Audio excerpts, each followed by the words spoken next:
میں اللہ سے معافی نہیں بلکہ سزا مانگتا ہوں، ایسی سزا جو موت سے بدتر ہو، ایسی سزا جو قتل کا ازالہ کر سکے۔ آج سے 5 سال پہلے ہماری ملاقات ایک شادی پر ہوئی اور ہم نے ایک دوسرے کو دیکھتے ہی پسند کر لیا۔ ہماری محبت کو ابھی 2 مہینے ہی ہوئے تھے، بنا کسی رکاوٹ کے ہماری شادی ہو گئی۔ ہماری شادی کے 2 سال بعد مجھے پتا چلا کہ میری بیوی کبھی ماں نہیں بن سکتی۔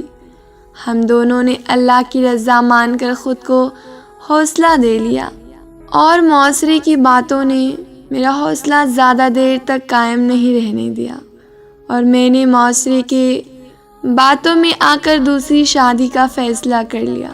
دوسری شادی کے لیے جب میں نے اپنی پہلی بیوی سے بات کیا تو وہ مان گئی، کیونکہ معاشرے کے لوگ بھی اسے طرح طرح کی باتیں سناتے تھے، اور ایسے میں میری دوسری شادی ہو گئی۔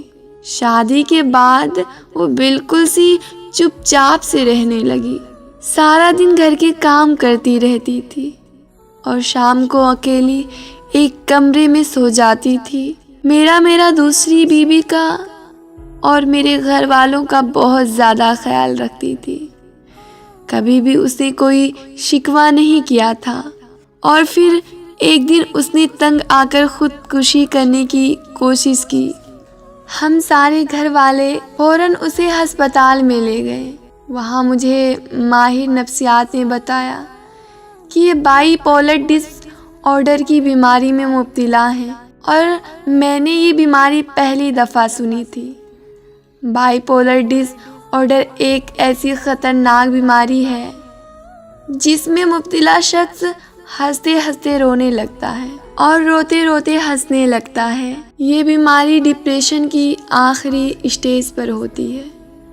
اس مرض میں مبتلا مریض اپنی سوچ سمجھ پر بے قابو ہو کر اپنے آپ کو نقصان پہنچانے کی کوشش کرنے لگتا ہے، اس حد تک سوچنے لگتا ہے کہ جینے سے مر جانا ہی بہتر ہے، اور پھر ایک دن وہ اپنی جان دے دیتا ہے، یعنی صاف لفظوں میں وہ خودکشی کر لیتا ہے۔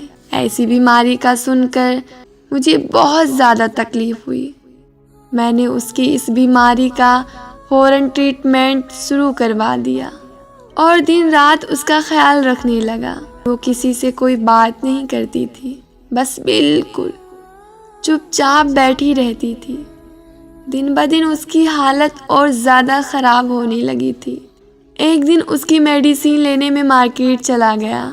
جب میں واپس آیا تو وہ اس دنیا سے جا چکی تھی۔ سب کہتے ہیں اس نے خودکشی کی ہے، پر اس نے خودکشی نہیں کی، بلکہ اس کا قتل ہوا ہے۔ اس کے موت کا ذمہ دار صرف اور صرف میں ہوں۔ مر تو شاید وہ کی دوسری شادی والے دن ہی مر گئی تھی، اور دیکھو خدا کی قدرت کی اولاد مجھے دوسری شادی سے بھی نصیب نہیں ہوئی، کیونکہ اولاد اللہ تعالیٰ نے عورت کے نہیں بلکہ مرد کے نصیب میں لکھی ہے۔